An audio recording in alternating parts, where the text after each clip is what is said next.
Welcome back to Real Estate Mindset. Today's video is going to be absolutely bonkers. And today's our morning video. So thank you guys for joining me in this morning's live video. We're going to have a lot of cool stuff to talk today about.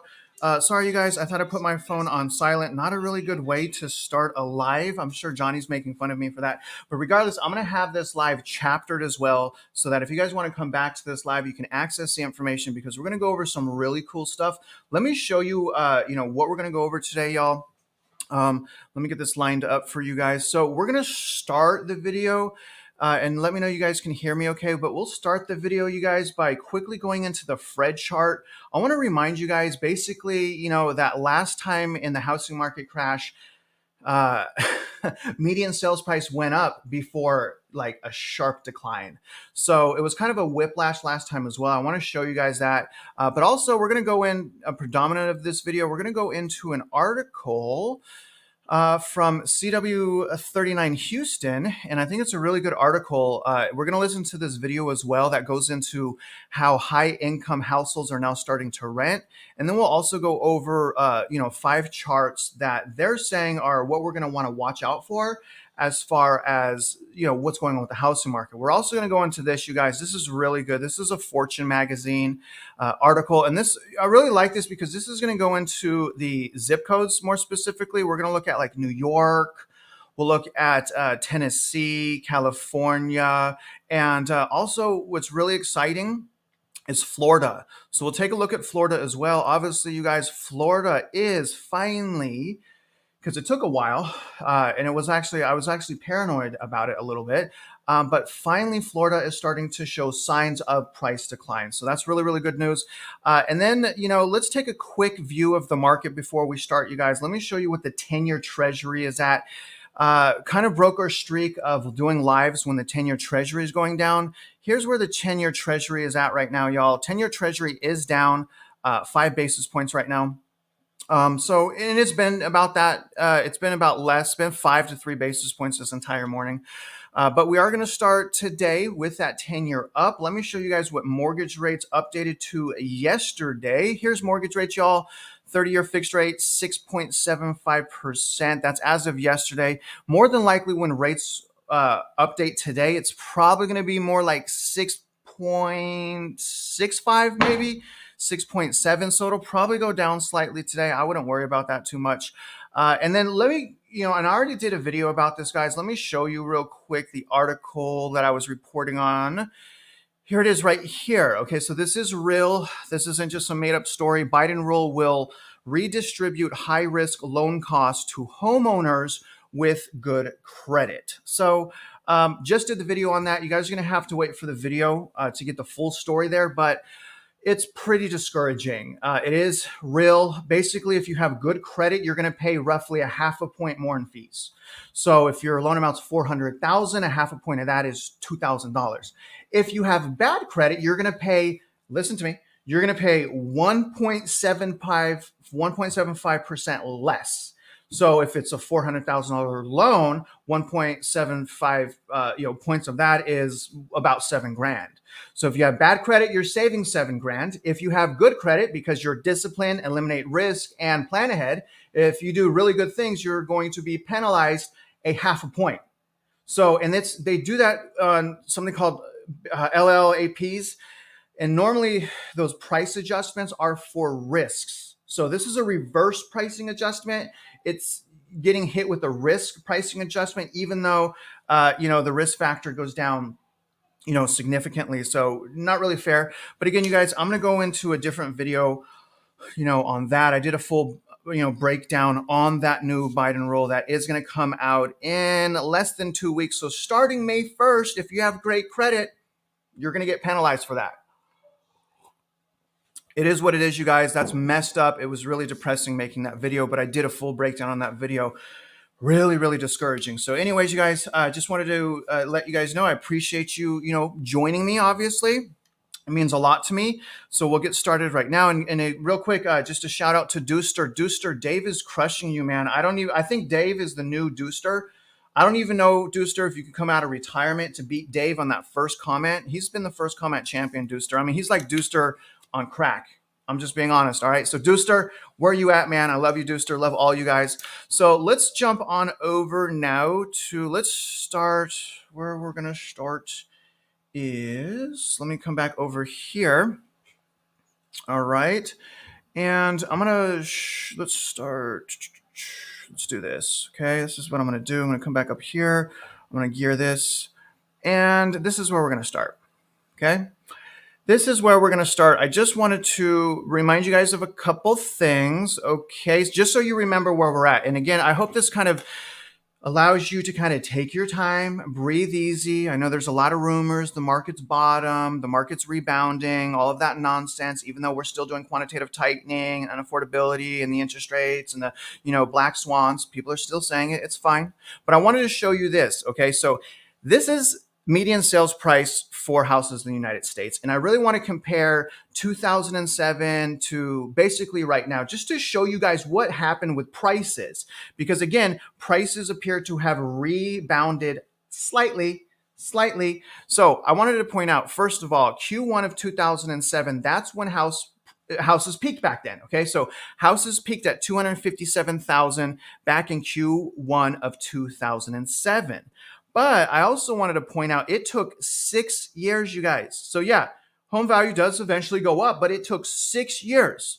Okay, Q1 of 2013 took 6 years for it to rebound. So again, if you bought in 2007, it took all the way to 2013 for you to start gaining equity, which means if you bought in this little pocket right here and you needed to sell for some reason, you're in a financial hardship.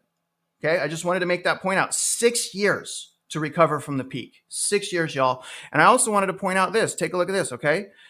Now, Q1 of 2008 is arguably the worst year of real estate, worst year of housing market, okay? Arguably 2008. But I wanted to point out house value went up in 2008 despite it being one of the worst years in the housing market.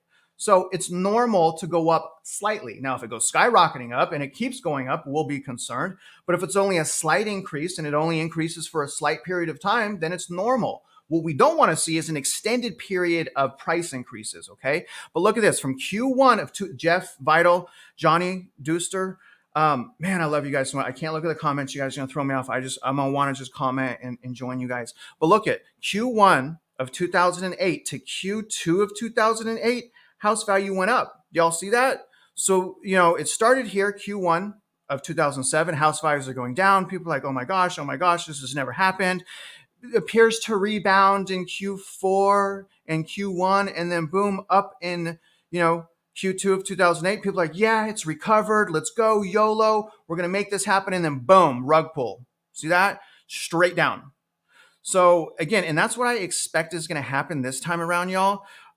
Basically a type of whiplashing. And I hope it's not going to happen to any of my viewers, but I wanted to remind you, okay? So again, don't forget that last time around from peak, it took 6 years to recover, which means, again, if you needed to sell in that 6 years, you essentially couldn't do that. And also number two is, remember also in 2008, home prices actually did go up. Home prices went up in 2008 right before the second round of plummeting. So it plummeted in 2007, slight rebound, and then a massive plummeting in 2008. So again, it's possible that something similar can, happen in this current environment as well, is really what I'm trying to say. But let's do something now, you guys. Let me do a video. So we're going to do a video real quick. I need to share my screen so you guys can watch this video and be able to listen to it. So here's the video right here. So we're going to listen to this video, you guys, and then we're going to go into this article. This is a pretty good video on basically how a lot more people that are wealthy are now having to rent. So, before, people instead of renting obviously would go buy houses, but right now it's cheaper to rent than it is to own in pretty much everywhere. So take a listen to this video. It's a pretty good video. Again, after this, we will go into some other things. Let me do our first timestamp right here and let's get started. Is often the American dream. In 2021, the median household income in the United States was $71,000. That makes home ownership an elusive goal for the average worker. And it turns out that's the case even for households making twice as much. Kelsey Kernstein reports on the stunning increase in renting among well-to-do Americans. Hey, Kelsey. Hey, Marky. Yeah, you just said it. It was the American dream to buy a home. Now, many are dreaming, of course, that picket white fence. But this morning, we were talking to people who say that even for the wealthier, the idea of owning a home is becoming unattainable. My brother just recently bought, but he got low rates like at the peak of COVID, but the rest of my friends are renting, same boat. This is Dan, a financial advisor in Chicago in his 30s who has no interest in buying property right now. But that's why I rent 100%. Housing prices combined with mortgage rates too high. It's a common scenario when the median average cost of a home in the United States is nearly $360,000. The average 30-year fixed rate mortgage is more than 6.5% and high inflation. Megan Nash says she's getting married soon and owning a home is just not in the cards. I was kind of looking to buy, but I'm continuing to rent just because that's kind of how it goes. It's no wonder the U.S. Census Bureau says it saw 3 million more Americans, an 87% increase in households making more than $150,000 a year, choosing to rent rather than own from 2016 to 2021. And although a realtor we spoke to says this, homeownership is one of the greatest wealth building tools in America because over time, long term, it's always going to be going up in value. To renters' defense, housing prices jumped more than 12% since March of 2020, a rate increase most Americans can't afford. And since more wealthy Americans are renting, it means rent prices will continue to soar. The average asking price on a 2-bedroom apartment is now more than $1,800 a month across the country. It's hard, it means that we have to budget carefully and, not go out as much as we'd like to or do some things that we'd like to do. But yeah, it is what it is, kind of. People are continuing to rent later in life. The average age of a first-time homebuyer is 36 years old. Just 2 years ago, it was 33. Now, financial advisors worry our young people are waiting too long to start building their equity. Mitch, Marky. Thank you, Kelsey. Gosh, I know we're in the same boat, right? You know, it's like a dream, and you feel like you should own property, and you just don't have any confidence in the distance. Yeah, I've talked to a lot of friends who say they wonder if it'll ever happen for them or not. I wonder as well. So y'all, who does that sound like? That sounds like my man Jeff, right? It sounds like my man Jeff. And it was really interesting. I wanted to play the end of that video because, those are some pretty successful people that are basically giving up hope, right? And when you give up hope, when most people give up hope and they no longer want to buy, usually that's a sign of it's time to buy. So I just wanted to, again, let's be real here. Things are so unaffordable, you guys. The housing market is absolutely broken. I would say not necessarily the wealthy, but the middle class right now is getting absolutely crushed. I mean, the middle class right now is renting. And I've said this before, people are like, oh, you don't have to be rich, whatever. But, in a lot of ways, in order to own real estate right now, you actually do have to be rich. It's really, really astounding how in just 3 years, so much has changed, breaking fundamentals, but yet people think it's normal and it's permanent, or rather that it's here to stay. And I don't think it's here to stay. You guys obviously know that. Now let's go into this other article right here. This is a really good article as well. This is going to go into the charts. Okay, so let me pull this up for you guys right here. Now, the name of this obviously is the U.S. Housing Market Explained in Just 5 Charts. So you guys tell me if you like what they're saying or not, and whether or not we should use all these charts. Okay, let me zoom in a little bit so you guys can see this. So we'll read this and then we'll go over some of these charts. Okay, the once white hot housing market may finally be starting to cool, but it's not a buyer's market just yet. As mortgage rates and home prices remain high, potential home buyers are deciding not to take the plunge, mostly due to lack of affordability. Do y'all remember me saying, if ain't no one can buy something, it don't matter how much supply you have. Now, obviously, supply and demand is important and that does matter. But what I'm pointing out is the unaffordability is stronger. Case in point, we had a massive surge of inventory. Okay, we did. It's still historically low. I'm not saying it's not. It's still historically low. But when we compare year over year, massive growth of inventory. So I just wanted to point that out once again, due to the lack of affordability. But with the US short about 6.5 million homes, what? According to one analyst, economists project the lack of supply will keep things mostly in sellers' favor until next year, at least. Interesting. Let's keep going, okay? We'll get to the charts here in a minute. Now, here we go. Let's start here. Home buyers should prepare for a buying environment that is more, listen to me, I'm gonna read this again. Home buyers that are not rushing into the market right now, home buyers should prepare for a buying environment that is more relaxed than past, but with different complications, obviously. Higher desirable properties like those in good school districts or offering good value propositions or priced right will still face stiff competition. So the great houses that are priced right, still selling like crazy. And that's what it's saying. And here's the reality, y'all. Houses will always sell at the right price. Okay, I'm going to go to this chart in a minute, but this is very interesting, you guys. Here's the clear trajectory downward, followed by the slight uptick here. We're going to go over that here in a minute.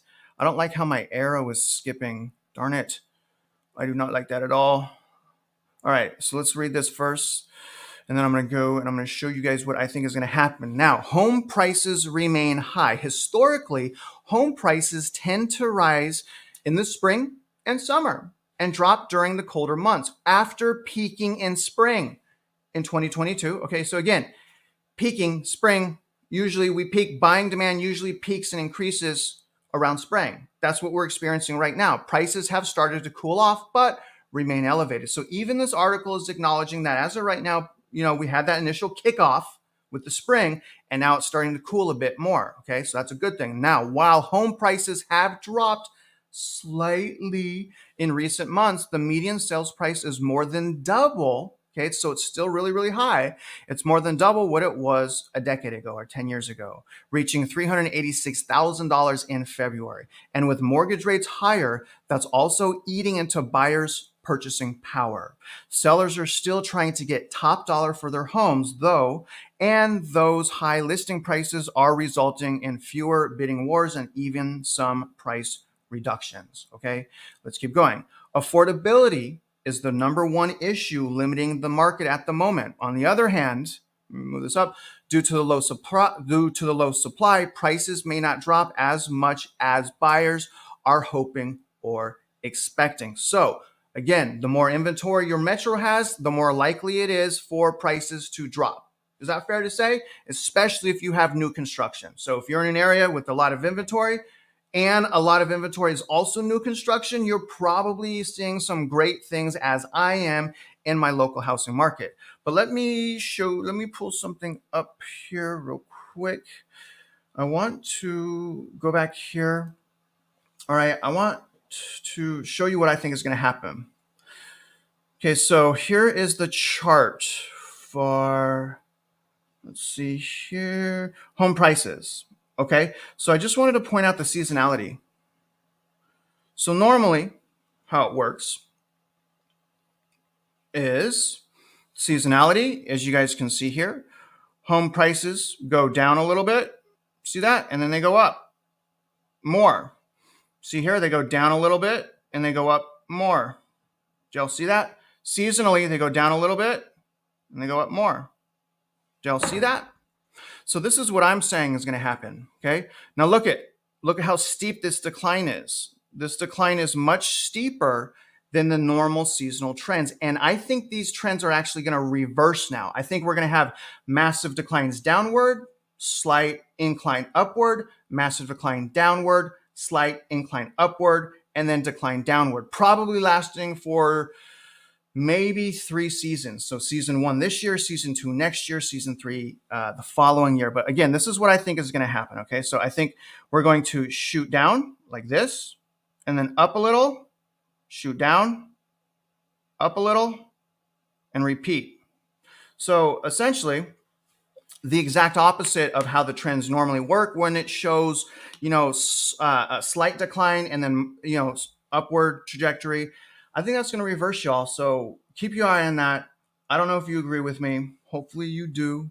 But either way, let's get back to this article. I'm going to go over here now. All right. Now, this is very, very interesting as well. I think you guys are going to really enjoy this part because it has to do with affordability. So the first chart was prices. The second chart is more about affordability. Okay.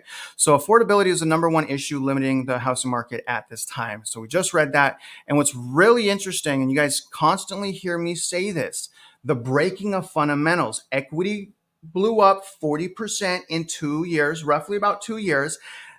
Biggest fundamentals that broke is wage growth. Traditionally, wage growth and home growth are balanced out, right? But as you can see in this graph, starting at around 2019, around this area right here, where my mouse is, that gap started getting much different, much huger gap. Do y'all see that?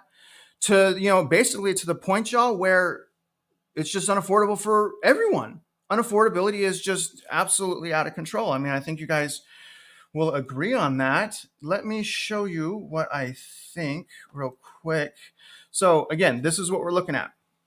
Okay, so starting around 2009, okay, this gap from here to here, this gap right here is why I'm saying essentially we're in the issues that we're in. Okay, because it's not sustainable, quite frankly, you guys.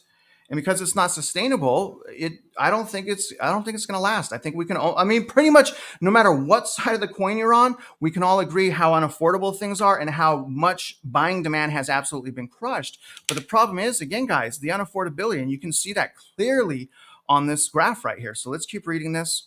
Now, houses are more unaffordable. As home prices, let me read it a little bit. Let me scroll this up. As home prices have spiked, incomes haven't gone up at the same rate. Okay, so I forgot to take my timestamp. I am so disappointed in myself, you guys. Let me just put a timestamp. As home prices have spiked, incomes haven't grown at the same rate. That means homes are not only getting more expensive, but they're also getting less affordable. Big problem, you guys. Big issues here. Let's keep going. Even as prices remain elevated, demand will still be there for those who can afford it. Okay, so I'm hoping you guys are going to be in that pool, right? I hope you guys are working on your situation on the sideline, increasing your purchasing power, because more than likely it's going to be harder as we go into the future, which means you will probably need to be better qualified. Do y'all see what I'm saying? Now, geography plays a role here. While pandemic-fueled boom towns like Austin, Boise are already experiencing significant price cuts, okay? But less expensive places like the Midwest and South, I'm sorry, you guys, will continue to grow as buyers expand their searches and focus on their own dollars going further. Expensive searches are widespread in the rising demand for single-family homes, which are often outside major cities. I honestly think that if you guys can't find something you can afford, still wait, right? But if you have waited a year, say you wait another year, home prices have crashed, we know that we're at our bottom and you still can't afford where you live, I mean, why not move away 15, 20 miles? My entire life, I've had to drive almost an hour to work. So I don't even know, other than right now, obviously I just woke up and I came into this office, so I get it. But again, I don't understand why more people don't move. Who wants to be chained to unaffordability? But anyways, really, really important, you guys. Let's see here. Let's go into the third graph here. So this is very important as well. So again, first graph prices, second graph unaffordability. Okay, and let's make this a little smaller. Now, this is also important, active listings. Now, as far as the active listings, y'all know that I have a bet with Vital Signs. I saw Vital Signs on a little earlier. Jeff M. and Johnny, that we're going to hit, as far as active units, 1 million active units, which is above all of this year. This is new listings. I'm just saying active units. And here's the crazy thing about that bet. All 4 of us want me to win. So very, very interesting. But the reality is fewer homes are coming up for sale. Again, as a result of unaffordability and also low interest rates that people are locked in at. Let's keep reading. Low inventory keeps prices elevated. Since the real estate market is seasonal, sellers typically begin putting their homes on the market in March in anticipation of peak spring and summer home buying. This year, however, fewer home buyers are listing, putting a strain on the already tight inventory. Here's the good news. In my own local housing market, in the last 2 weeks, inventory has gone up over 15% in the last 2 weeks. In my local housing market here in Houston. I might pull that up for you because I think it's actually even higher, because another 5, I looked last night in the area that I'm, house shopping in, and there's probably an additional 7 listings that came up. So it's exploding. I'm seeing it happen in my own local house market. I hope it hits all of yours as well. Now, the reasons for this are complicated, but remember, most people who sell a home are also looking to buy a new one for themselves. In fact, about 75% of the people that sell their homes purchase a new one. Sellers want to get as much as possible for their homes, since they have to deal with the same high mortgage rates as their buyers, but also they just want the money. Even if interest rates were low, they would still want the most from the buyers. It doesn't matter the interest rates. It's a very interesting article. Sellers aren't super incentivized to give up their low payments. This will continue to limit the supply of homes available on the market, but also provide opportunity for builders. Okay, builders, a lot of opportunity from builders is going on. I'm so sorry that my mouse is skipping like that. I do not like that. So the 4th chart here, you guys, is new home building. Okay, so this article is conforming, and I would definitely agree. It's really important to watch new home building inventory for new homes, because as we know, new construction leads the market, right? So this is saying, home builders are taking a breather. The reality is, this goes back to 2012. It's still historically high, and we only have a slight decline downward. We're still well over what we were in 2020, as you can see that here. I'm really sorry about my mouse. It's really frustrating to me. I'm sorry about that, guys. But anyways, it's only a slight decline downward, plus starts actually have recently increased for single-family residences. This article is actually fairly new, and as I'm reading this, very good points here, but it just continues to show us, guys, that you got to be careful what information you're reading. Now, builders unable to keep up. This is as a result of the lockdowns, okay, and the low interest rates and buying demand. If they wouldn't have locked us down, they would have been fine.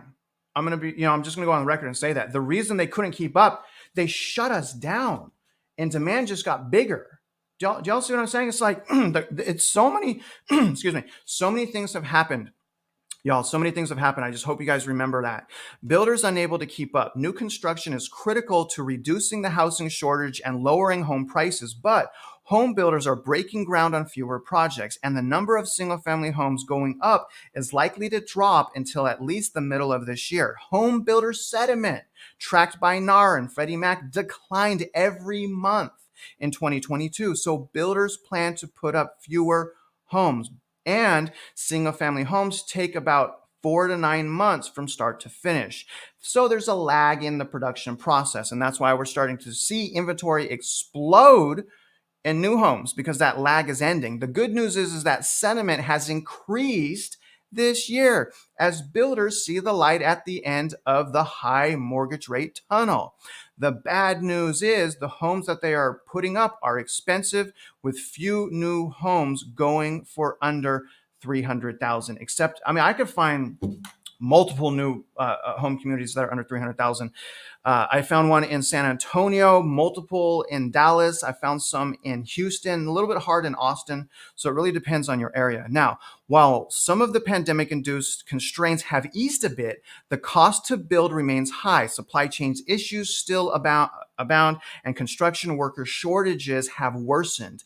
More homeowners are deciding to remodel, hiring the same laborers required to build new homes. Meanwhile, a spike in multifamily rentals, which require more workers and take longer to build, is reducing the number of people to start new projects. So, just very interesting stuff here, you guys. Now, this is interesting as well. This goes into the video that we just watched. Basically, take a look at this. This is high income earners renting more than a decade ago. So it's showing you that, starting on the top here, that the less you make, like if you're making less than 50,000, you're not renting as much, probably staying with parents. Okay. Now, if you make over 50,000, as you guys can see here, more and more people are renting. Crazy. Look at the bottom one. If you make over $150,000, 4.4% increase in renters making over $150,000. 4.4% increase, 4.8% increase in people renting that are making 100 to 150,000. So what does that tell us, y'all? It tells us that this housing market is a hot mess and is completely broken and unaffordable. And not only that, y'all, remember the equity growth was built on a fake foundation. I hope you guys don't forget that. All right, promise me you guys won't forget that. You know, obviously the foundation was not real, you guys. The foundation was not real. The foundation was money printing and low interest rates. I'm going to fix my mouse jumping around like that real quick because it really drives me crazy. And then we're going to get back to it and we're going to go into a different article, you guys. Let me put another timestamp here. Now we're going to go into now state maps. I'm going to show you guys a couple different, let me go back in here. I'm so sorry. I'm going to show you guys a couple different state maps. Let me do my timestamp real quick. So take a look at this, guys, because we're starting to see it actually like appear like a crash. We're starting to see things spread, but I'm going to show you guys, and you guys can formulate your own mind here. Let me pull this article up. This is going to be a Fortune article. It does require a subscription. I'm sorry, but that's what my channel is for. You guys can look at this stuff for free. Now, things are getting really weird in the housing market. That's the name of this article. Again, this will be linked. It's already linked in my description, as a matter of fact. Now, most housing analysts expected 2023 to be a rough year for the U.S. housing market. In fact, among 29 housing forecast models, 24 forecasted a national home price decline in 2023. But so far, that hasn't exactly come to fruition. Through the first few months of 2023, the U.S. housing market continues to show signs of stabilizing. Okay. Existing and new home sales have inched up a bit this year, and home builder confidence has improved. Good, because they're going to need that.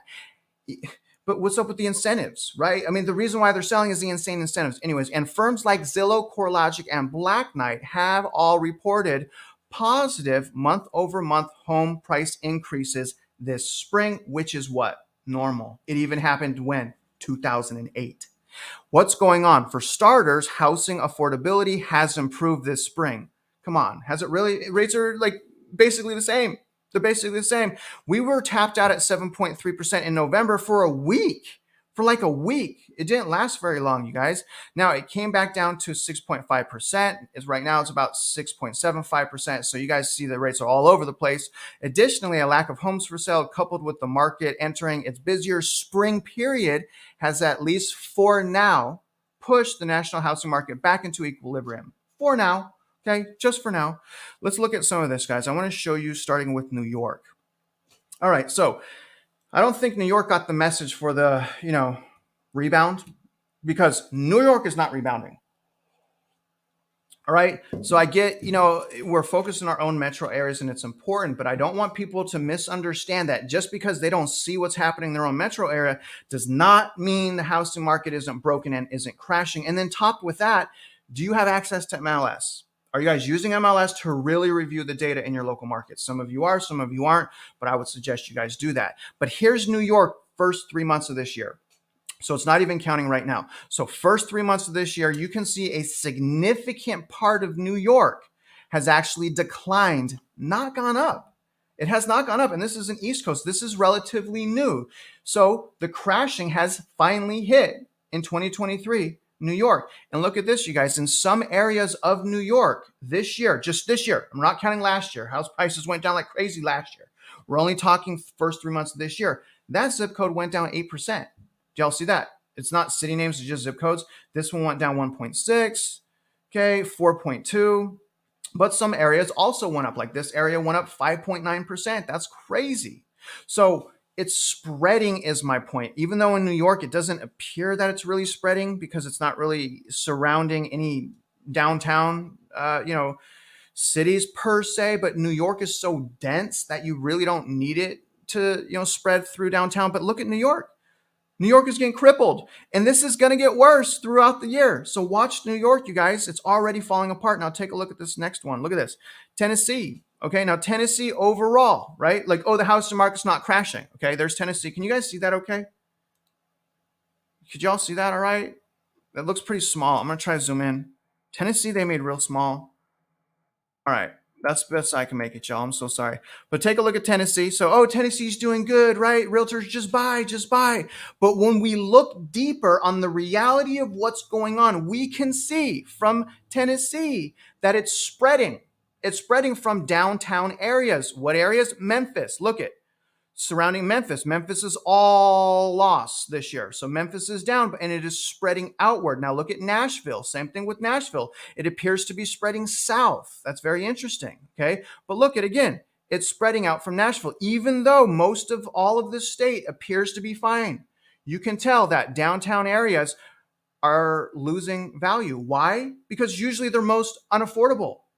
All right. And look at Knoxville. So Knoxville, again, starting to show the same thing. Overall, however, Tennessee is strong. But that doesn't mean the crash in prices isn't there and isn't spreading, because we can clearly see that. Again, Nashville, Memphis, and Knoxville. Let's go down to California, you guys. Take a look at California. This is going to blow your mind. Okay. This is going to blow your mind. Now, can we all just say that California is crashing? Can we just say that, please, you guys? I mean, we got multiple metro areas, San Jose, San Francisco, Oakland, that have 20% decline. Can we please say California is crashing? All right. Look at the state. Look at the state. How is it not crashing? Look at the state of California. This is just this year. This is just 2023. I guess California didn't get the message that the housing market was recovering. Would you guys agree with that? California is melting down. Unfortunately, Vital Signs not in your area. I wish I knew where Vital Signs was in here. I bet you Vital Signs is like right here, like this right here. Look at it. This is probably where Vital Signs is. Like there's all this red, right? And there's just one little tiny blue dot. That's where Vital Signs is at right there.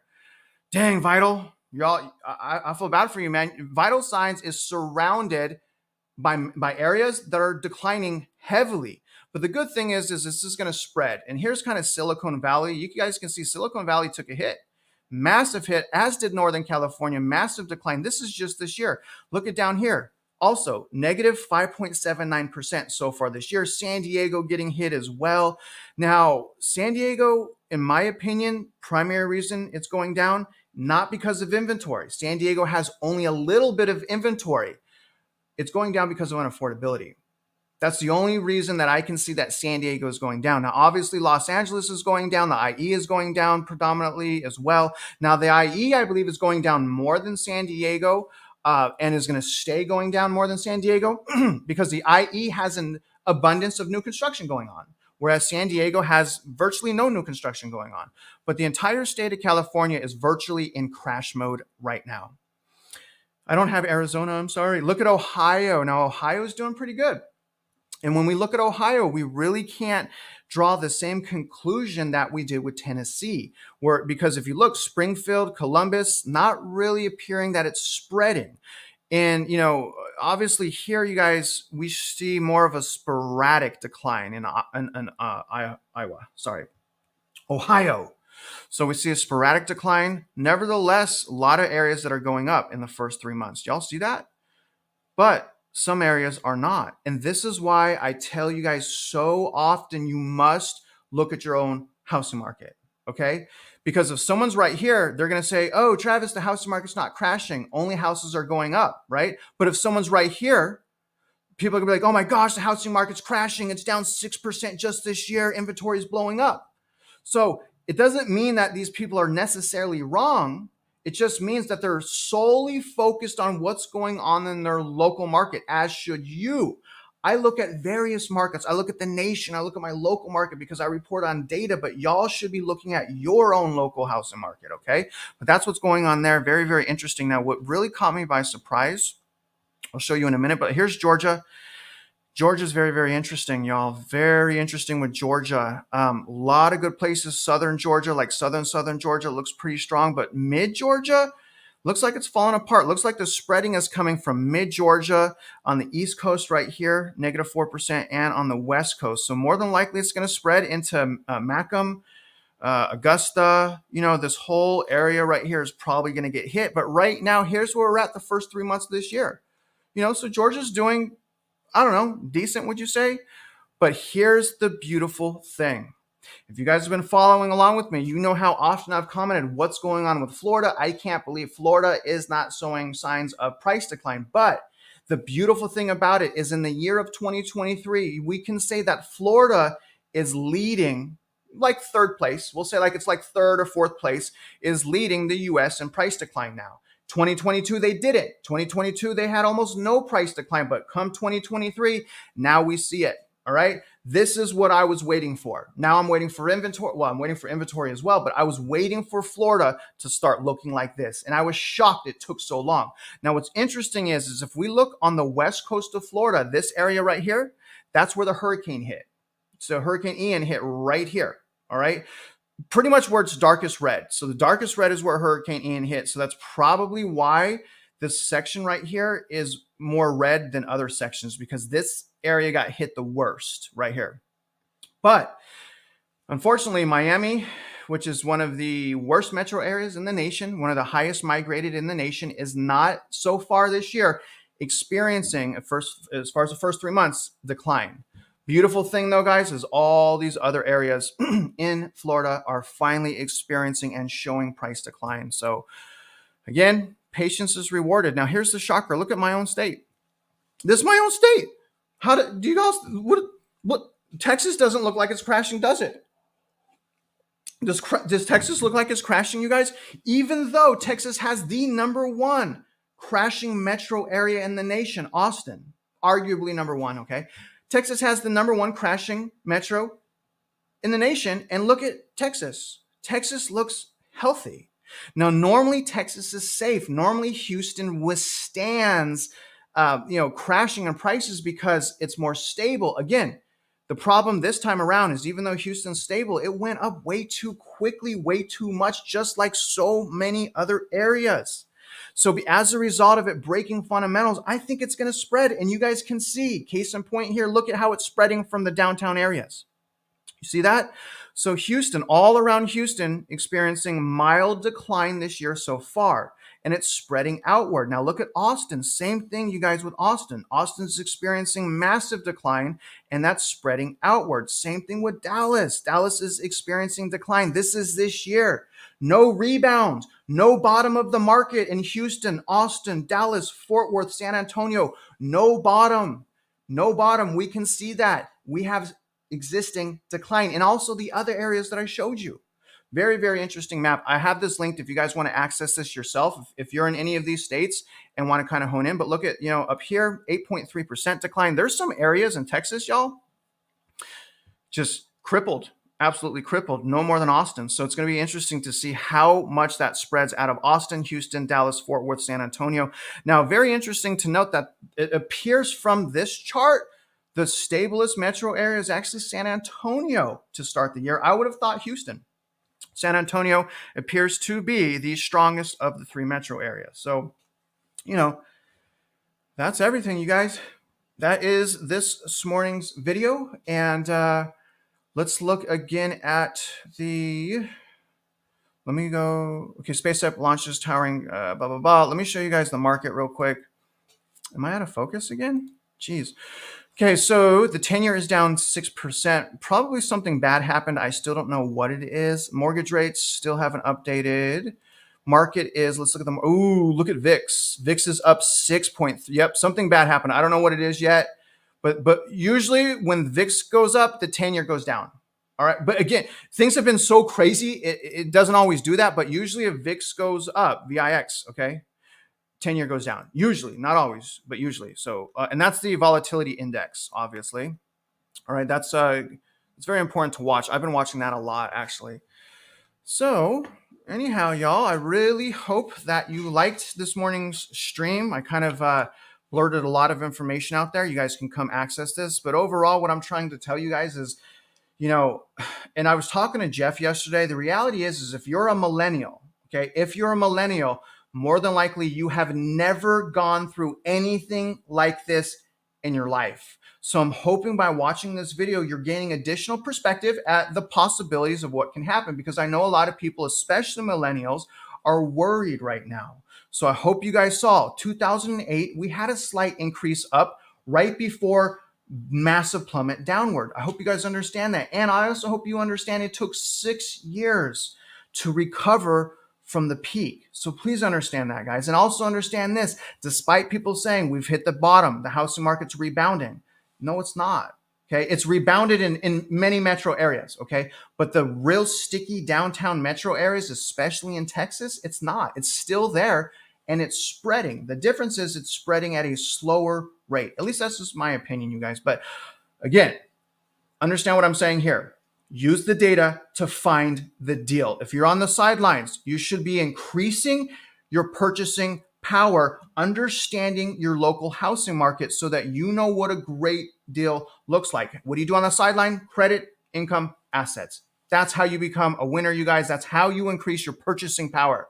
Now, that's it, you guys. I really appreciate you. Let me take a couple questions. If you guys have any questions, guys, throw up a question. I'll take a couple questions here. My throat is getting dry. I'm going to go out. I get a lot of people saying, when are you going to go to Dallas? When are you going to Dallas? I'm going to Dallas and Fort Worth next. And then after that, it's Boise, Salt Lake, maybe Montana or Denver. I don't know yet on the third city. But I'm going, you guys. And guys, support me on those videos. Those videos cost me so much money and so much effort to make. I released the Austin video. You guys go watch the Austin video right now. Go share that video, the effort. Y'all see the intro? Y'all see that intro I made? Let me see if there's any more questions. Florida, I'm coming, Dooster. May 1st. Yep. May 1st is when those new, when the new Biden rules come into effect. It's going to be a 0.5 point more expensive if you have a 680 credit score or higher. I have no, yeah. Under 680, you get less fees. It was a 3.5% fee. It's now 1.75% fee at a 620 credit score. So they're still paying fees, but my gosh, you guys. I mean, I just want to cry about that. All right. Let's see. So I don't see any questions. Here's a comment. Okay. Nothing is crashing. I mean, I don't know what to do with that. I just don't know what to do with that. I mean, I just pulled up the maps, y'all. We could pull up Case-Shiller. We could pull up all kinds of stuff. And here's the crazy thing about, people saying things like that. I think it's neglectful, to be quite frank with you. And why do I think that? We're still on the ride of quantitative tightening and raising of interest rates. We're still on the ride. We haven't even got off the ride yet. So that people are so optimistic like this, it's mind-blowing to me. And I want you guys to do me a favor. I want you to remember who's saying what as we go into this year. Now, other than that, you guys have a great morning. Happy Thursday to you. I really wish you a lot of luck. I don't want anyone to be frustrated. If you're frustrated, just chill a little bit. Go outside, educate yourself, get your license, empower, do something other than wallow, okay? And have a great morning today. I want you guys to do well, make more money, all right? Make more money, save more money, spend less money, and increase your purchasing power. I love you all. You guys have a great day today. Until next